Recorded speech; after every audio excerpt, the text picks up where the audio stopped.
Praise the lord and happy morning. How are you all? Hope you are doing well. మీరందరూ బాగున్నారు కదా?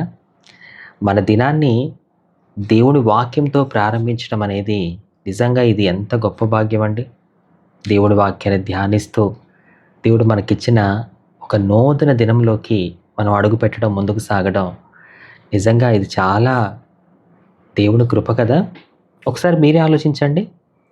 మన చుట్టూ ఉన్న ఆత్మీయుల్లో, అంటే మీ పక్కింట్లోనో, పై ఇంట్లోనో, మీ వీధిలోనో క్రైస్తవులు ఉన్నారు కదా. మరి వాళ్ళల్లో ఎంతమంది ఈ విధంగా నడుచుకుంటున్నారు అంటే వేళ్ల మీద లెక్క పెట్టవచ్చు. ఆ కొద్ది మంది కలిగి ఉన్న ఈ గొప్ప భాగ్యంలో మనం కూడా ఉండడం అనేది అది నిజంగా దేవుడు మనకిచ్చిన గొప్ప కృప. మరి ఈ భాగ్యం మనం పొందుకుంటే సరిపోయిందా? అనేకులు పొందుకోవాలి కదా. దేవుడు మనల్ని రక్షించింది అనేకుల్ని రక్షిస్తామనే నమ్మకంతో. కాబట్టి ఈ వీడియోని అనేకులకు షేర్ చేసి వాళ్ళు కూడా మనలాగే వాళ్ళ దినాన్ని దేవుడి వాక్య ధ్యానంతో ప్రారంభించేలా మనం ఎంకరేజ్ చేద్దాం. ఇది దేవుడి పని. దేవుడి పని మనం చేస్తే మన పనులన్నీ దేవుడు చేస్తాడు. మీరు కనుక విశ్వసిస్తే ఖచ్చితంగా అందరికీ షేర్ చేయండి. అలాగే లాస్ట్లో నేను ఒక క్వశ్చన్ అడుగుతాను. ఆ క్వశ్చన్కి మీలో ఎవరు ఆన్సర్ చేస్తారో ఈరోజు చూద్దాము. ఆన్సర్ చేసిన ప్రతి ఒక్కరికి కూడా నేను యూట్యూబ్లో హార్ట్ సింబల్ ఇస్తున్నాను. సో ఇలాగే ప్రతిరోజు చక్కగా మీరు చివరి వరకు దీన్ని విని చివరి అడిగే ప్రశ్నకి జవాబు తెలియచేయండి. అండ్ లాస్ట్లో ఖచ్చితంగా మీ అందరి కోసం నేను ప్రార్థన చేస్తాను. అది చాలా ముఖ్యం. మరి దేవుడు మనకిచ్చిన ఈ రోజుని వాక్య ధ్యానంతో, ప్రార్థనతో ప్రారంభించడం అది నిజంగా మన చుట్టూ దేవుని సహాయంతో మనం ఒక కంచె వేసుకుంటున్నాం. సో మన చుట్టూ దేవుని సహాయంతో కంచె వేసుకుంటున్నప్పుడు అపవాది మన జోలికి కూడా రాలేడు. మన మీద దేవుడు ఈగ కూడా వాళ్ళనివ్వడు. అంత అద్భుతంగా కాపాడుతాడు. కాబట్టి ఖచ్చితంగా లాస్ట్లో ప్రార్థనలు ఏకీభవించండి. ఇంకా ఆలస్యం చేయకుండా సామెతలతో సమస్త జ్ఞానాన్ని సంపాదించుకుందాం పదండి. ఈరోజు మనం ధ్యానించబోయే అధ్యాయం సామెతల గ్రంథం. ప్రతి ఒక్కరూ పరిశుద్ధ గ్రంథాలు తెరచి, వీలైతే అంటే ఎర్లీ మార్నింగే లేచి బైబిల్ చదవాలి అంటే కొంచెం కష్టమే, మరి ఇబ్బంది పడుతూ ఉంటారు కొంతమంది. కనుక మీ దగ్గర బైబిల్ ఉంటే ఖచ్చితంగా ఓపెన్ చేయండి. లేదంటే చక్కగా నాతో పాటు వాక్యం వింటూ ధ్యానించండి. చదువుతూ ధ్యానించలేకపోయినా వాక్యం వింటూ మనం ధ్యానించవచ్చు. ఈరోజు మనం ధ్యానించబోయే అధ్యాయం సామెతల గ్రంథం 20వ అధ్యాయం. ద్రాక్షారసము వెక్కిరింతల పాలు చేయును, మద్యము అల్లరి పుట్టించును. దాని వశమైన వారందరూ జ్ఞానము లేనివారు. రాజు వలని భయము సింహగర్జన వంటిది. రాజునకు క్రోధము పుట్టించువారు తమకు ప్రాణమోసము తెచ్చుకొందురు. కలహమునకు దూరముగా నుండుట నరులకు ఘనత. మూర్ఖుడైన ప్రతి వాడును పోరునే కోరును. విత్తులు వేయు కాలమున సోమరి దున్నడు. కోతకాలమున పంటను గూర్చి వాడు విచారించున్నప్పుడు వానికేమీయూ లేకపోవును. నరుని హృదయములోని ఆలోచన లోతు నీళ్ల వంటిది. వివేకము గలవాడు దానిని పైకి చేదుకొనును. దయచూపు వాడిని కలుసుకొనుట అనేకులకు తటస్థించును. నమ్ముకొనదగినవాడు ఎవరికీ కనబడును. యథార్థవర్తనుడగు నీతిమంతుని పిల్లలు వాని తదనంతరము ధన్యులగుదురు. న్యాయసింహాసనాసీనుడైన రాజు తన కన్నులతో చెడుతనమంతయు చెదరగొట్టును. నా హృదయమును శుద్ధపరచుకొని ఉన్నాను, పాపము పోగొట్టుకొని పవిత్రుడనైతిననుకొనదగిన వాడెవడు? వేరువేరు తూనికెరాళ్ళు, వేరువేరు కుంచములు, ఈ రెండును యెహోవాకు హేయములు. బాలుడు సహితము తన నడవడి శుద్ధమైనదో కాదో, యథార్థమైనదో కాదో తన చేష్టల వలన తెలియజేయును. వినగల చెవి, చూడగల కన్ను, ఈ రెండును యెహోవా కలుగజేసినవే.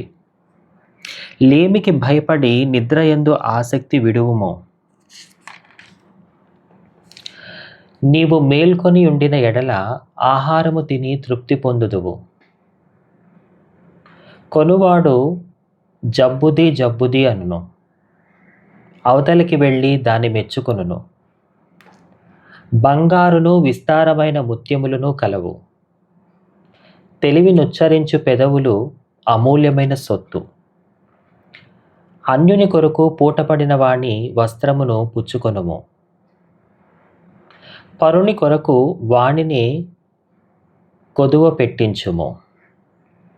మోసము చేసి తెచ్చుకున్న ఆహారము మనుషులకు బహు ఇంపుగా ఉండును.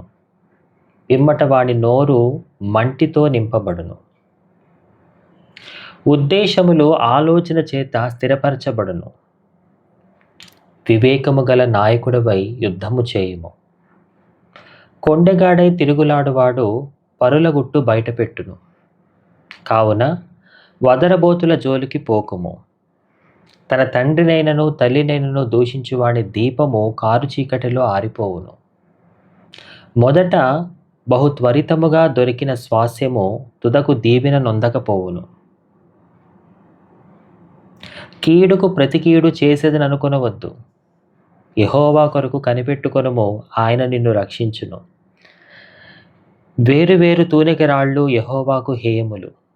దొంగ త్రాసు అనుకూలము కాదు. ఒకని నడతలు యెహోవా వశము. తనకు సంభవింపబోవునది ఒకడెట్లు తెలుసుకొనగలడు? వివేచింపక ప్రతిష్ఠితమని చెప్పుటయు, బ్రొక్కుకొనిన తర్వాత దాని గూర్చి విచారించుటయు ఒకనికి ఉరియగును. జ్ఞానము గల రాజు భక్తిహీనులను చెదరగొట్టును, వారి మీద చక్రము దొర్లించును.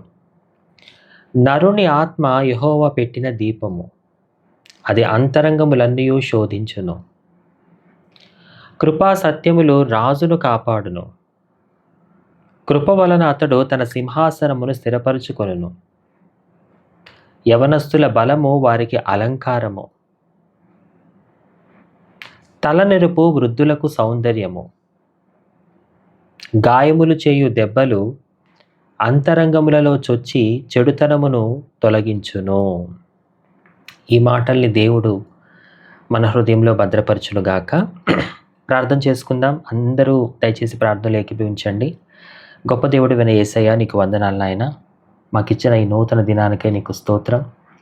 నిన్నంతా మేము చేసిన తప్పుల్ని క్షమించి మమ్మల్ని ప్రేమిస్తూ, మమ్మల్ని అర్థం చేసుకుంటూ, మమ్మల్ని నమ్మి నువ్వు మాకిచ్చిన ఈ దినాన్ని బట్టి నీకు వందనాలు తెలియజేస్తున్నామయ్యా. మరి మా డేని నీ వాక్య ధ్యానముతో ఈ విధంగా ప్రారంభించడం అనేది ఇది నువ్వు మాకు ఇచ్చిన గొప్ప భాగ్యం. ఇది బహు కొద్ది మందే కలిగి ఉంటారు. అందులో అల్పులమైన మమ్మల్ని కూడా ఉంచినందుకు నీకు స్తోత్రం నాయన. అయ్యా, మా నమ్మకం ఒకటే, మా డేలో ఫస్ట్ నువ్వు ఉంటే, మా ముందు నువ్వు ఉంటే ఈరోజంతా మేము విజయాలు చూస్తాము. మా ముందు నువ్వు ఉంటే మాకెంతో ధైర్యం నాయన. అందుకే మేమందరం కూడా ఈ విధంగా మరి వాక్యాన్ని ధ్యానిస్తూ ముందుకు సాగుతున్నాం.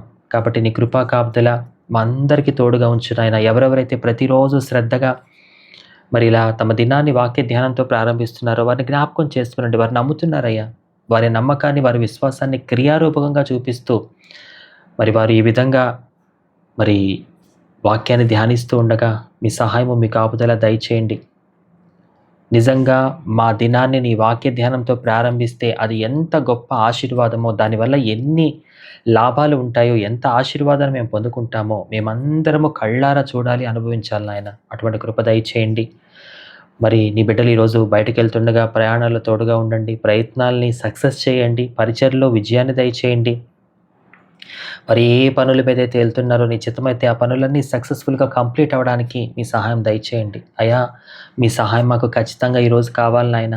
అలాగే ఈరోజు ఎవరైతే పెళ్లి రోజు, పుట్టినరోజులు చేసుకుంటున్నారో మరి వాళ్ళకిచ్చిన ఒక నూతన సంవత్సర దయాకిరీటానికి మీకు నిండు వందనాలు తెలియజేస్తున్నాం తండ్రి.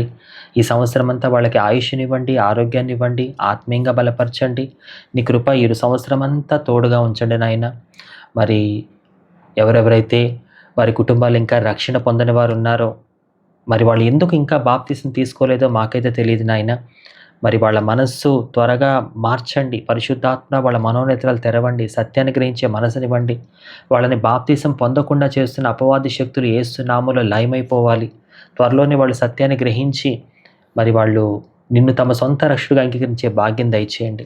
ఈరోజంతా మరి మమ్మల్ని ఆత్మీయంగా బలపరచండి నాయన. అపవాది మా మీద దాడి చేస్తున్నప్పుడు నీ వాక్యం అనే 2 అంచెలు కలిగిన ఖడ్గంతో వాడిని జయించే శక్తిని మాకు ఇవ్వమని, నీ కృపా కాపుదల ఈరోజంతా మా అందరికీ తోడుగా ఉంచమని యేసయ్య నామములో వేడుకొనుచున్నాము తండ్రి. ఆమెన్. ఇప్పుడు క్వశ్చన్ టైం కదా. నేను ఒక వచనం చదువుతాను. ఆ వచనం ఇప్పుడు మనం చదువుకున్న సామెతలు 20వ అధ్యాయంలో ఎన్నో వచనమో కామెంట్ బాక్స్లో తెలియచేయండి. ఒకని నడతలు యెహోవా వశము, తనకు సంభవింపబోవునది ఒకడెట్లు తెలుసుకొనగలడు. ఇది ఎన్నో వచనమో కామెంట్ బాక్స్లో మెసేజ్ చేయండి మీ ఆన్సర్ని. మరి రోజు చాలామంది పార్టిసిపేట్ చేస్తూ ఉన్నారు. నేను మిమ్మల్ని అభినందిస్తున్నాను. మీరు దినదినము దేవుడి వాక్యానికి దగ్గర అవుతున్నారు. దేవుడి వాక్యానికి దగ్గర అవ్వడం అంటే దేవుడికే దగ్గర అవ్వడం కదా. ఎందుకంటే వాక్యమే దేవుడై ఉన్నాడు. కాబట్టి ప్రతిరోజు ఇలాగే మరి ఖచ్చితంగా మిస్ అవ్వకుండా మన డేని వాక్య ధ్యానంతో స్టార్ట్ చేసి దినదినము దేవుడికి దగ్గర అవుతూ దేవుడి దీవెనలు పొందుకుందాం. సరేనా? దేవుని కృపా కాపుదల ఈరోజు మీ అందరికీ మనందరికీ తోడై ఉండును గాక. Amen. Praise the lord. Have a happy day.